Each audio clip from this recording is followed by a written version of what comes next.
শিক্ষা দপ্তরে মুখ্যমন্ত্রী এর আগে কবে এসেছিলেন মনে আছে কারো?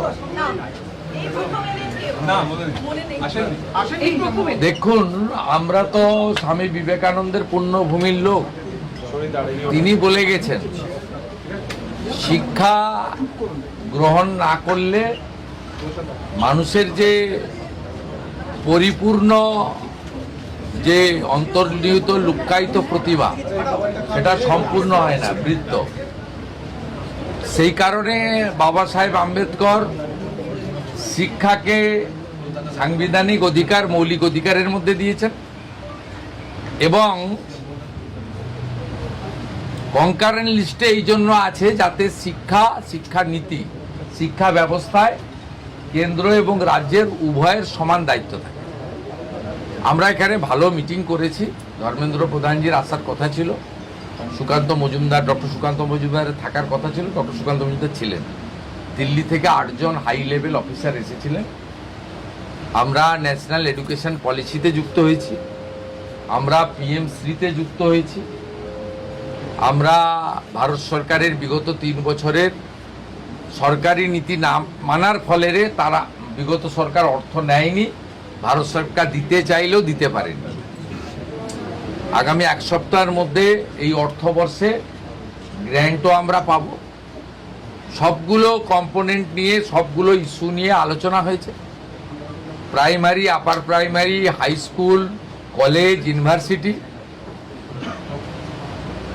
বিদ্যার্থী অর্থাৎ ছাত্রছাত্রীদের কিভাবে আধুনিক শিক্ষা দেওয়া যায়, বেসরকারি শিক্ষা ব্যবস্থার উপর যাতে নির্ভরশীল না হয়, কি করে ছাত্র শিক্ষক শিক্ষিকার রেশিও ঠিক রাখা যায়, কি করে শিক্ষক অধ্যাপক নিয়োগকে রাজনীতিমুক্ত করে অত্যন্ত পরিচ্ছন্নতার সঙ্গে মেধার ভিত্তিতে নিয়োগ করা যায়, বিশেষ করে বিদ্যা মন্দিরগুলোকে কি করে আধুনিক মানের করা যায়, সব পয়েন্ট নিয়ে ইন ডিটেলসে আলোচনা হয়েছে।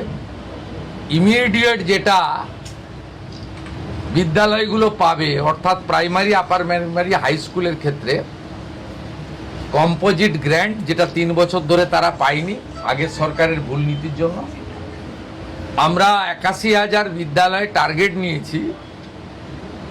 সব জায়গায় গ্যাসে মিড ডে মিল রান্না হবে, সব জায়গায় পর্যায়ক্রমে সোলার প্যানেল হবে, সব জায়গায় অত্যন্ত পরিচ্ছন্ন শৌচালয় থাকবে, সব জায়গায় আর্সেনিক মুক্ত পরিশ্রুত পানীয় জল থাকবে, সব বাচ্চারা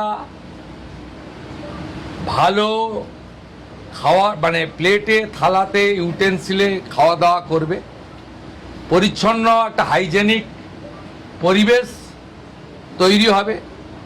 এবং রাঢ়বঙ্গ দিয়ে শুরু হচ্ছে, বীরভূম, বর্ধমান, বাঁকুড়া, পুরুলিয়া, ঝাড়গ্রাম থেকে যে বিদ্যালয়গুলোতে এখনো ফ্যান লাগানো হয়নি, গরমে বাচ্চারা কষ্ট পান, সেই ফ্যান লাগানো। আমি সাজেস্ট করেছি বালিকা বিদ্যালয়গুলিতে এবং ছাত্রছাত্রী অর্থাৎ কোয়েড স্কুল কলেজগুলিতে আমাদের ছাত্রীদের, বালিকাদের, কন্যাদের, বোনেদের জন্য sanitary vending machine, napkin machine, সেটা চালু করার ব্যবস্থা, অ্যাকোয়া গার্ড দেওয়ার ব্যবস্থা, একটা সুন্দর পরিবেশ তৈরি করা।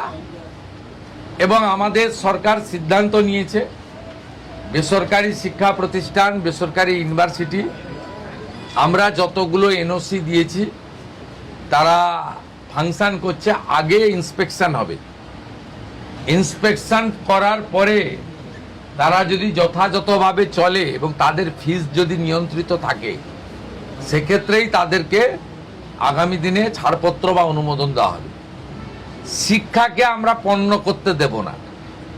আর ন্যাশনাল এডুকেশন পলিসির অন্তর্গত এই শিক্ষাকে আমরা উচ্চমানের শিক্ষায় নিয়ে যাব এবং শিক্ষার যে নতুন আইন আছে তাকেও চেঞ্জ করার জন্য শিক্ষামন্ত্রীকে বলেছি, আমি প্রধান সচিবকে নিয়ে যত তাড়াতাড়ি সম্ভব বিধানসভার আগামী অধিবেশনে বিল আনতে, যাতে গার্ডিয়ানদের মধ্য থেকেই আগামী দিনে বিদ্যালয় পরিচালনার জন্য চেয়ারম্যান অথবা ভাইস চেয়ারম্যান দায়িত্ব গার্ডিয়ানের ভারতবর্ষের সব রাজ্যে আছে, 21টা বিজেপি এনডিএ রুল স্টেটে আছে।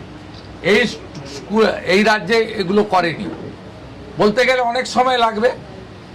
খুব ভালো ডিসকাশন হয়েছে, আর অনেকে সোশ্যাল মিডিয়াতে খুব কবে রিক্রুটমেন্ট কবে কি এসব নিয়ে বলছেন। আপনাদের জেনে রাখা দরকার আছে, এই জটটা পাকিয়েছিল আগের সরকার ওবিসিকে কেন্দ্র করে। আমরা কি করেছি, আমরা ওবিসির যে ভুল নীতি ছিল বিগত সরকারের, বিধানসভায় আইন এনে ওবিসিটাকে আমরা প্রথম ঠিক করেছি। বিধানসভা আইন আনলে হবে না, সুপ্রিম কোর্টে গেছিল বিগত রাজ্য সরকার। আজকে সুপ্রিম কোর্টের সামার খুলেছে 8ই জুলাই, আজকে মেনশন করা হয়েছে আগামী কয়েকদিনের মধ্যে সুপ্রিম কোর্ট থেকে রাজ্য সরকার ওবিসি মামলার ক্ষেত্রে বেরিয়ে আসবে, এক্সিট করবে। তার ফলে যে 6000-এর পরীক্ষা আপনার মৌখিক হয়ে গেছে, বাকি যে 6000-এর মৌখিক বাকি আছে সেটাও হয়ে যাবে। আর আমরা সংকল্পপত্রে দেওয়া কথা অনুযায়ী কোনো রাজনৈতিক লোক নিয়োগ প্রক্রিয়াতে থাকবে না। দূষণ নারিয়ালার মতো চিফ সেক্রেটারি র্যাঙ্কের অফিসারকে আমরা প্রশাসক করেছি, চেয়ারম্যান করেছি। আপনারা শুনলে খুশি হবেন, তিনি আজকে 4 জন নিয়ে নিয়েছেন। স্বচ্ছতার সঙ্গে, মেধার সঙ্গে SC ST OBC EWS PH roster মেনে, রিজার্ভেশন রোস্টার মেনে কাজ করবে। এবং 1 আগস্ট থেকে প্রাথমিক স্তরে 6 টাকা 78-এর বদলে 10 টাকা মিড ডে মিল হচ্ছে। এবং 1 আগস্ট থেকেই কলকাতা সহ বড় একটি অংশে ইসকন মিড ডে মিল বিতরণের দায়িত্ব নিচ্ছে, তারা কিছু ভর্তুকিও দিচ্ছে, খুব হাই কোয়ালিটির খাবার দেবে। আপনারা আরও কয়েকদিন ডিম আর ইসকন নিয়ে আলোচনা করতে থাকুন, বাকিটা 1 আগস্ট আমি আপনাদের বলবো।